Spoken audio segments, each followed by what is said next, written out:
Ini ada tapi kita nggak boleh beli ya. Buat apa ya? Ibu. Ya. Ibu jangan sembarangan. Ini kita ada tapi kita nggak boleh beli, Pak. Bukan. Bagaimana, Pak? Ibu. Bukan. Lah terus ini buat apa, Bu? Ini buat apa? Ya punya orang diapain? Dijual kan? Nggak apa-apa. Intinya, Iya. udah punya orang. Punya orang. Antrian udah nggak usah pusing. Punya orang punya siapa, Bu? Punya orang punya siapa? Kita mau beli, Bu. Masa dipersulit? Hah? Mau buat apa? Mau buat ibu timbun? Hah? Mau buat ibu timbun nih? Saya Nih. timbun, saya mau buat tidur. Oh, buat tidur, iya. Iya, ya bagus. Ya, kita rakyat nyarinya kemana-mana. Kamu jangan jadi provokator. Kita bukan provokator ya, Pak. Kita nyari udah muter-muter ya, Pak. Udah dibatas, Bu. Udah, Bu. Dibatasin gua tahu. Tapi jangan kayak gitu, ini ditimbun-timbun gimana? Bu, dibatas. Lu yang mikir. Udah. Kita beli. Udah. Mau untungnya aja sendiri. Jangan.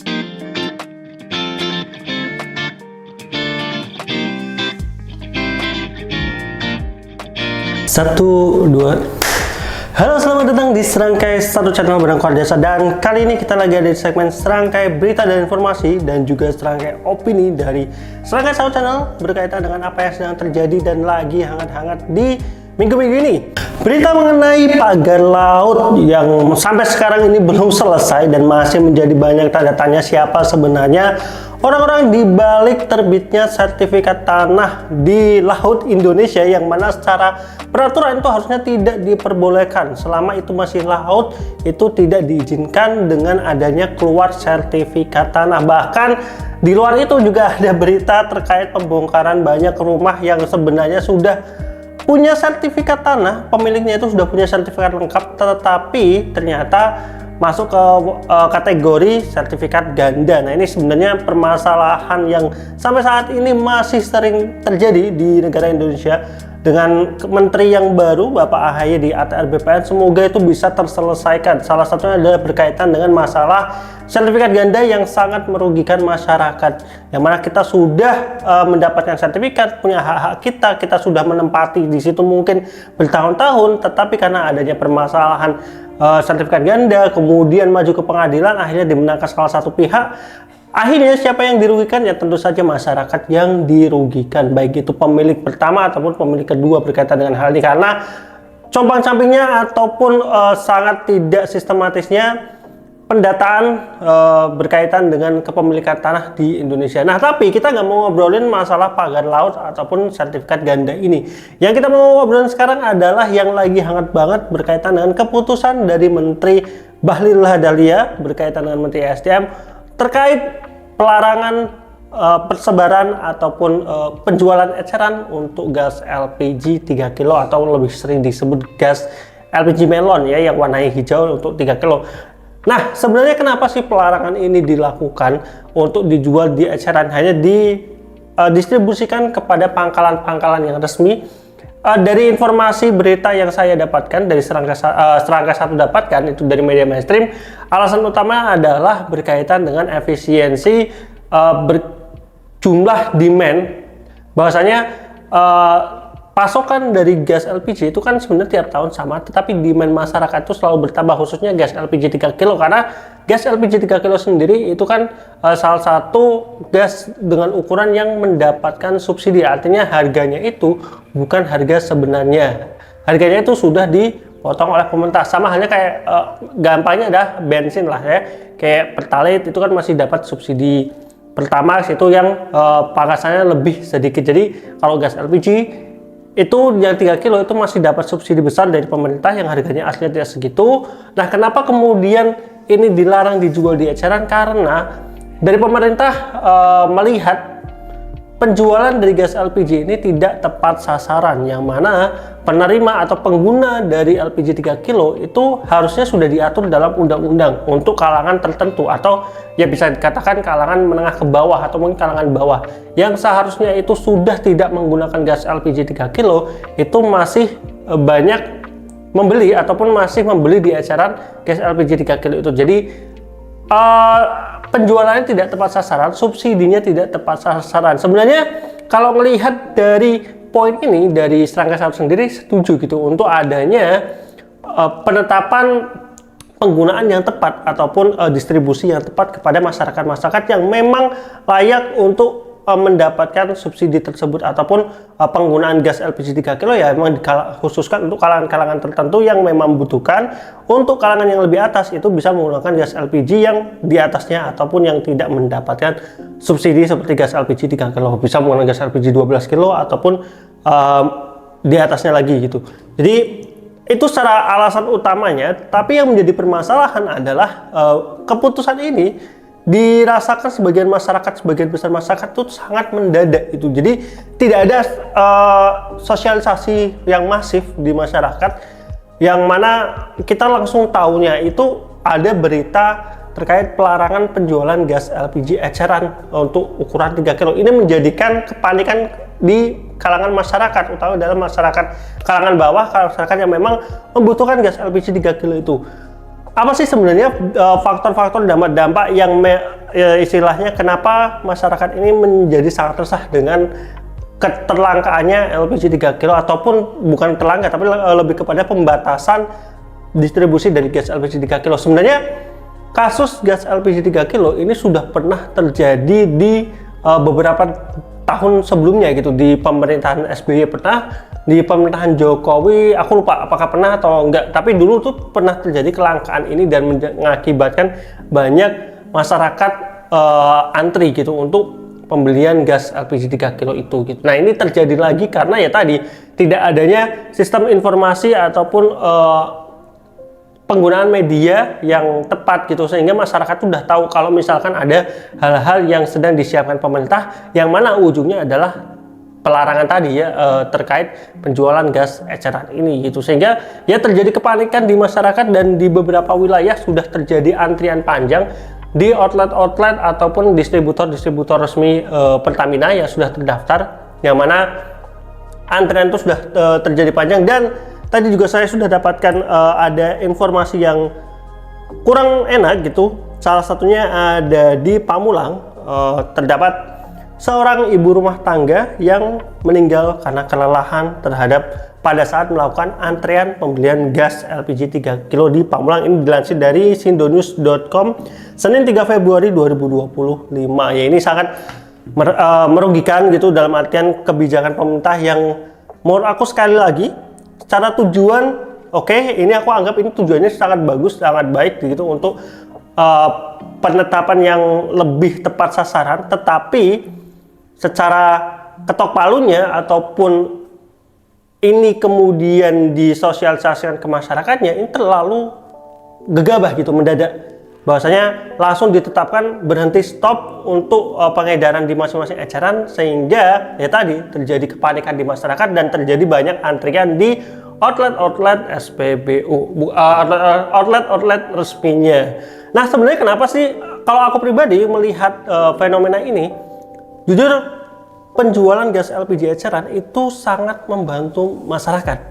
Kenapa gitu? Karena memang yang namanya gas LPG itu kalau habis, ini mungkin kita semua mengalaminya ya, untuk yang menggunakan gas LPG, bahwasanya habisnya gas itu kadang tidak tahu waktu gitu. Kadang kita masih masak nih, masih setengah matang, tiba-tiba gasnya habis, atau apalagi nanti mau bulan puasa lagi masak tengah malam tiba-tiba gasnya habis. Dengan adanya warung eceran ataupun ya penjual eceran itu sangat terbantu, karena malam-malam pun masih bisa diketok, kadang masih bisa melayani untuk pembelian gas LPG atau tuker tabungnya itu ya di yang ukuran 3 kilo gitu. Nah tapi kalau misalkan nanti penjualannya itu melalui outlet resmi, nah yang jadi pertanyaan adalah seberapa tersebar outlet ini nantinya gitu, dengan kemudahan yang bisa diakses oleh masyarakat di khususnya di wilayah desa-desa gitu yang mungkin jaraknya jauh-jauh. Karena kalau untuk sekarang kan memang outlet resminya salah satunya tentu di SPBU gitu, ataupun dengan distributor resmi, dan itu juga jumlahnya masih sedikit ya kalau sekarang bisa dikatakan gitu. Jadi otomatis dari jarak tempuh itu akan jauh.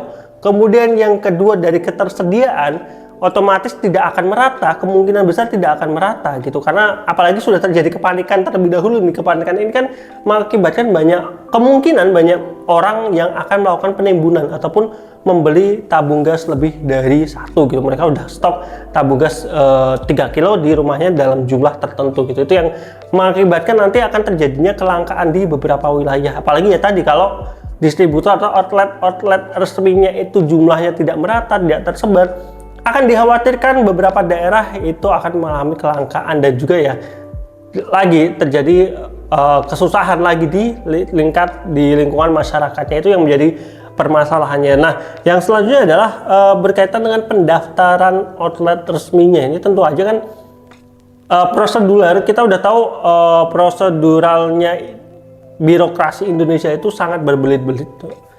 Dulu sudah sempat diberlakukan, kalau kalian ingat, My Pertamina waktu itu pengisian BBM khususnya yang subsidi dan lain-lain itu harus menggunakan aplikasi My Pertamina, dan itu sempat dilakukan di beberapa wilayah sampai kemudian akhirnya sekarang itu mulai nggak jelas lagi gitu aplikasi itu, walaupun untuk pengguna kendaraan jenis mobil, truk, untuk pengisian biosolar dan lain-lain itu masih berjalan, bahkan di kota-kota besar ya istilah itu berlaku. Tapi dulu kan sempat diberlakukan bahkan untuk motor juga, yang sampai sekarang akhirnya itu sepertinya banyak yang tidak berjalan. Nah, ini yang aku khawatirkan, prosedural di Indonesia itu sangat berbelit dan sangat merepotkan, karena terkadang dari bawah siap, atasnya nggak siap, atau atas sudah siap, bawahnya yang nggak siap. Ini yang harus diselesaikan segera gitu dari pemerintah ataupun dari kementerian yang memperlakukan ini. Makanya yang tadi aku sebutkan, kenapa aku kementerian ini sangat gegabah untuk mengetok palu terkait pencabutan ini, karena harusnya sosialisasinya itu harus lebih digencarkan terlebih dahulu, kemudian pendaftaran outlet itu harus dikebut terlebih dahulu gitu. Jangan sampai kemudian ini sudah diketok palu, semua peredaran sudah dicabut dari eceran, tapi outlet resminya itu belum pada siap. Mana aja yang sudah melakukan pendaftaran ataupun sudah diterima pendaftarannya, karena kan daftar juga belum tentu diterima. Kemudian berdasarkan informasinya, nanti kita juga akan cek apa saja sih yang harus dilakukan berkaitan dengan peraturan tersebut. Itu salah satunya adalah kita harus mendaftarkan diri sebagai orang yang berhak mendapatkan atau dapat membeli gas LPG 3 kilo ini.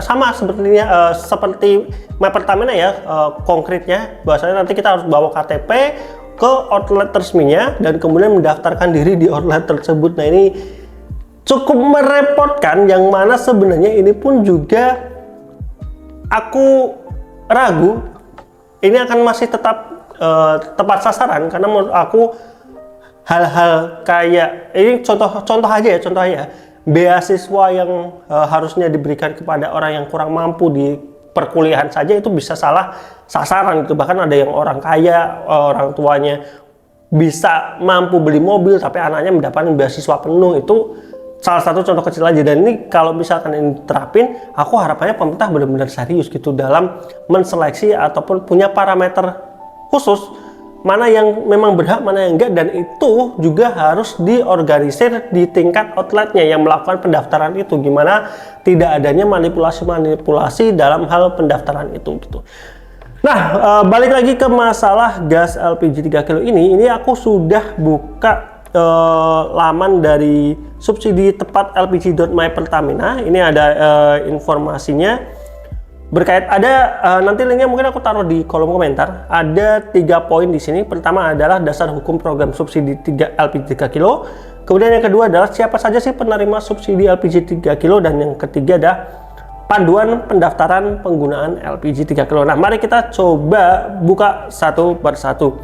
Kalau untuk dasar hukumnya, ini ada beberapa dasar hukum seperti PP nomor 104 tahun 2007, kemudian ada PP nomor 38 tahun 2019, ada peraturan Badan Pusat Statistik nomor 2 tahun 2020, dan juga keputusan Menteri ESDM nomor 37 tahun 2023. Nah, ini mungkin lebih detailnya kalian atau teman-teman bisa cek masing-masing, atau mungkin bisa baca yang terakhir aja ya, terkait keputusan Menteri ESDM. Biasanya itu yang lebih menjelaskan apa yang sedang terjadi atau keputusan pemerintah terkini gitu. Nah, Yang kita mau bahas lebih lanjut adalah ini nih, segmen pengguna LPG 3 kilo.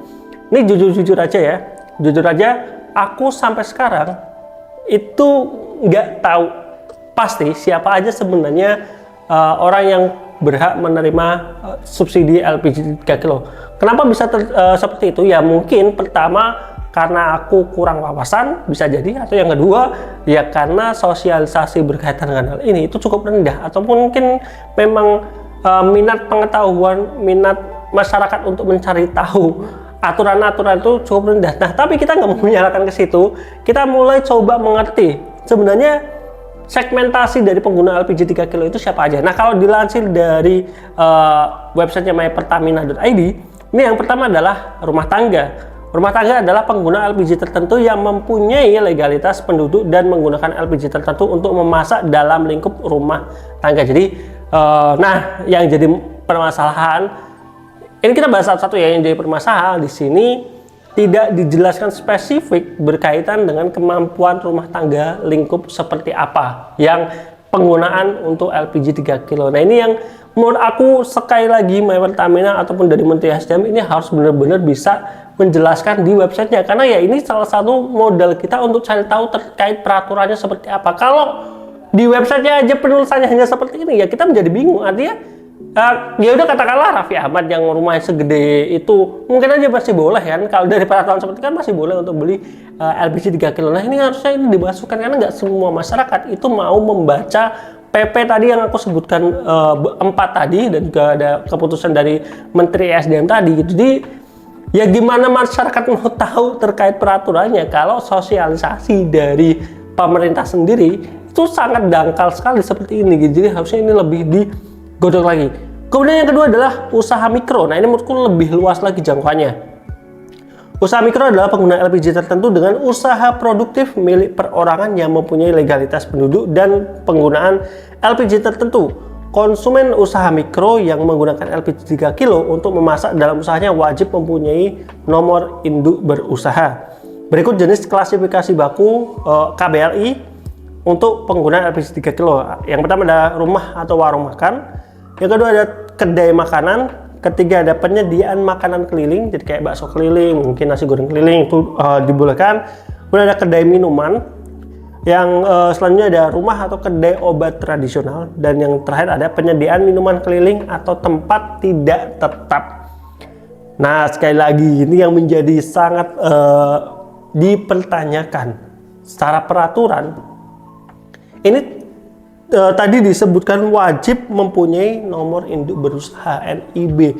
Nah, aku yakin banyak warung-warung makan di pinggir jalan ataupun orang-orang yang punya usaha tempat makan itu rata-rata kebanyakan tidak mengurus ataupun tidak memiliki NIB. Apalagi kayak kita katakanlah warung bakso, pedagang keliling, mana ada mereka yang ngurus NIB gitu. Untuk ngurus NIB aja, NIB apa aja mungkin banyak masyarakat yang nggak paham gitu. Makanya ini yang harusnya yang didetailkan itu bukan di poin NIB-nya, karena aku khawatir kalau NIB ini yang menjadi tolak ukur, ini akan menjadi sebenarnya ini bagus untuk pendataan, tapi ini tidak realistis untuk dilakukan di Indonesia. Aku harap lebih diklasifikasikan lagi aja, dijelaskan bahwasanya warung makan untuk omset berapa, ataupun mungkin secara budget, ataupun untuk luas usaha, mungkin bisa ya luas usahanya berapa meter persegi, itu kayaknya lebih pas gitu untuk penetapannya daripada NIB tadi ya, yang harus mengikuti dari KBLI-nya, klasifikasi baku lapangan usaha. Yang menurut aku banyak sekali masyarakat yang pasti bertanya-tanya apa itu NIB dan apa itu KBLI. Kalau aku sendiri, aku paham apa itu NIB dan KBLI, dan menurut aku tidak semua usaha yang kita katakan mikro gitu, yang memang tidak ada sangkut pautnya mungkin dengan katakanlah ekspor impor ataupun distribusi ke tempat-tempat lain, itu biasanya nggak melakukan pengurusan ini. Biasanya melakukan pengurusan NIB itu adalah UMKM yang memang dia satu resmi, pasti resmi kalau udah punya NIB. Yang kedua adalah biasanya punya kebutuhan untuk dilakukan distribusi ataupun pendaftaran merek dagang dari toko tersebut, karena untuk melakukan pendaftaran biasanya memang harus ada NIB-nya sendiri gitu. Kemudian yang ketiga adalah petani sasaran. Petani sasaran adalah petani yang telah mendapatkan bantuan paket perdana LPG untuk mesin pompa air dari pemerintah. Yang keempat, ini aku langsung keempat karena ini nyambung, nelayan sasaran. Nelayan sasaran adalah nelayan yang telah mendapatkan bantuan paket perdana LPG untuk kapal penangkap ikan dari pemerintah. Ini aku udah baca di poin panduan pendaftaran pengguna LPG. Ini agak memusingkan. Dalam artian yang berhak untuk mendapatkan LPG 3 kilo itu hanya petani dan nelayan yang terdaftar. Cara garis umumnya seperti itu. Jadi petani dan nelayan yang terdaftar yang mendapatkan bantuan dari pemerintah, mereka berhak untuk mendapatkan LPG. Tapi yang enggak, ini yang menjadi pertanyaan. Artinya ini kalau kalian buka di bagian panduan pendaftaran poin 3 ada pernyataan gini, petani dan nelayan sasaran. Konsumen untuk petani dan nelayan sasaran tidak dapat melakukan pendaftaran di pangkalan. Data konsumen berdasarkan data penerima paket konversi petani dan nelayan sasaran yang ditetapkan pemerintah. Nah, ini yang agak rancu, aku juga agak paham nih kenapa intinya di sini adalah petani dan nelayan sasaran itu nggak bisa melakukan pendaftaran di outlet. Jadi itu harus mereka itu harus yang sudah terdaftar dari pemerintah, yaitu berdasarkan data penerima paket konversi petani dan nelayan sasaran yang ditetapkan pemerintah. Ini akan menjadi PR besar bagi pemerintah untuk melakukan pendataan ke depannya. Yang aku yakin ini sifatnya hanya teori. Nanti di lapangannya aku yakin bakal banyak banget kompromi, yang mana sebenarnya itu ya nggak masalah dengan ada kompromi itu. Tapi harusnya pemerintah itu lebih aware terhadap kompromi tersebut. Jadi ketika dalam sebuah planning itu, kalau kita udah tahu di lapangan itu tidak seteoritis itu, harusnya pemerintah bisa mengupayakan gimana usaha yang ingin dilakukan pemerintah itu tetap bisa berjalan di lapangan itu sesuai dengan harapan pemerintah. Jadi dengan adanya kita udah tahu kalau akan banyak kompromi di lapangan, ya harusnya pemerintah tidak segegabah ini gitu untuk menetapkan peraturan langsung dengan penarikan distribusi LPG ke pihak-pihak eceran. Itu harusnya dilakukan secara bertahap, ataupun ya tadi ya dimaksimalkan dulu terkait pendataan ataupun outlet-outlet yang ingin melakukan pendaftaran untuk menjadi distributor resmi dari Pertamina. Nah, di sini ada bagian panduan pendaftaran untuk rumah tangga. Jadi nanti tiap kakak ataupun rumah tangga itu harus datang ke outlet dengan membawa KTP untuk melakukan pendaftaran, dan juga menggunakan aplikasi, lagi-lagi akan ada aplikasi untuk melakukan registrasi di merchant apps Pangkalan Pertamina, verifikasi, lakukan transaksi LPG 3 kilo dengan menggunakan My Pertamina Merchant apps di pangkalan resmi. Nah ini masih belum kayaknya ya belum ada sosialisasi lebih lanjut apakah ini sifatnya kayak My Pertamina untuk pengisian bahan bakar, yang mana tiap orang itu harus punya di aplikasinya, atau aplikasi ini sebenarnya hanya terdaftar di outletnya saja. Jadi kita cukup datang ke outletnya, bawa KTP untuk dilakukan pengecekan di outlet resminya. Jadi bukan kita yang harus download aplikasinya. Ini yang aku sendiri masih menjadi pertanyaan. Nah, jika KTP-nya sudah terdaftar, nanti dia bisa melakukan transaksi. Tapi kalau belum terdaftar, dia harus dibantu sama outletnya untuk melakukan pendaftaran. Nah, ini aku nggak tahu apakah secepat nanti bisa langsung oke, atau harus nunggu 1-2 hari, yang mana itu akan menjadi PR lagi gitu. Ketika kita udah butuh, kita misalkan gas udah habis nih, kita lakukan pendaftaran, ternyata pendaftarannya makan waktu 1-2 hari, kita jadi bingung kan ya. Jadinya gimana gitu untuk bisa dapat LPG 3 kilo ini harus jadi perhatian khusus dari pihak pemerintah. Dalam masa transisi, kalau misalkan memang keputusan ini sudah final dan memang baiknya seperti itu, ya harusnya ada masa transisi di mana masyarakat ya tadi diberikan waktu untuk melakukan pendaftaran dan lain-lain, yang mana itu juga waktunya nggak mungkin sebentar. Kemudian untuk usaha mikro tadi ya, harus ada update data NIB untuk usaha mikro ya. Sekali lagi ini di lapangan akan cukup susah gitu untuk NIB ini, apalagi kalau pembeliannya mengatasnamakan usaha. Ya sebenarnya pendataan NIB ini bagus gitu untuk resminya usaha kita, tapi aku yakin banyak sekali usaha-usaha kecil kayak rumah makan, kedai-kedai ataupun kedai keliling itu nggak bakal punya NIB. Aku yakin banget itu harus lebih didetailkan dari pihak pemerintah. Tentu sama, harus punya NIB, jadi nanti harus dilakukan pendataan. Jika update data yang benar bisa diperbarui data lapangan, ada jenis dan lain-lain. Kalau nanti masih update datanya tidak diterima, itu harus melakukan pendaftaran kembali sampai kemudian diterima tadi.